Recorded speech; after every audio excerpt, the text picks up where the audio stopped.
Assalamualaikum warahmatullahi wabarakatuh. Perkenalkan, nama saya Teguh Barkar Aditya dari kelas 10G. Saya akan menjelaskan ruang lingkup sejarah.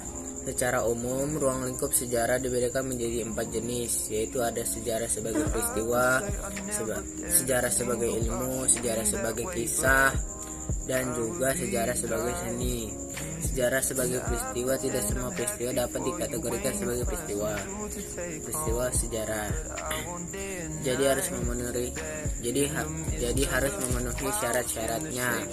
Syarat pertama, objektif. Sebuah peristiwa harus benar-benar terjadi sehingga bisa dibuktikan dengan fosil, dokumen, laporan maupun video dan rekaman. Yang kedua, unik. Sebuah peristiwa bersejarah hanya terjadi satu kali, tidak ada peristiwa yang terjadi dua kali. Tidak ada peristiwa yang sama persis. Saat ketiga, penting. Sufistik. Bersejarah harus memenuhi atau memiliki arti penting bagi sekelompok masyarakat, golongan, bangsa maupun sebuah negara. Di selanjutnya, ruang lingkup. Sukses sebagai ilmu, sebagai sebuah ilmu secara herois. Memenuhi syarat-syaratnya. Syaratnya ada beberapa. Pertama, memiliki objeknya adalah kehidupan manusia pada masa lalu, bukan masa sekarang, apalagi masa yang akan datang. Yang kedua, empiris, maksudnya berdasarkan pengalaman manusia yang tidak bisa melakukan percobaan ataupun meramalkan masa depan.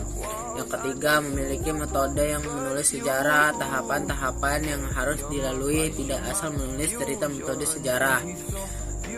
Sejarah terdiri dari 5 langkah. Yang pertama, kita harus menentukan topik. Yang kedua adalah heuristik, masuknya kita harus mulai dengan mengumpulkan bukti-bukti sejarah.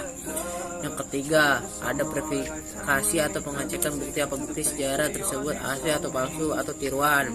Yang keempat, kata-kata sih, maksudnya adalah saksi kalau adalah buktinya, maka kira-kira ceritanya seperti apa. Yang terakhir, historiografi, ini maksudnya kita bisa menuliskan cerita berdasarkan interpretasi syarat ilmu pengetahuan. Yang keempat adalah preventatif atau bisa jadi kebenarannya pengetahuan sejarah bisa aja berubah jika ada yang mampu membuktikan ruang lingkup sejarah.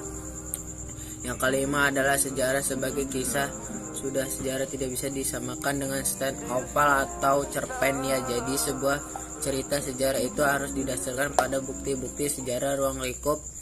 Yang terakhir adalah sejarah sebagai kira-kira kenapa ya hubungan sejarah dengan seni. Jadi sejarah memerlukan intuisi dan imajinasi dan juga perlu melibatkan emosi agar cerita yang disajikan tidak membosankan.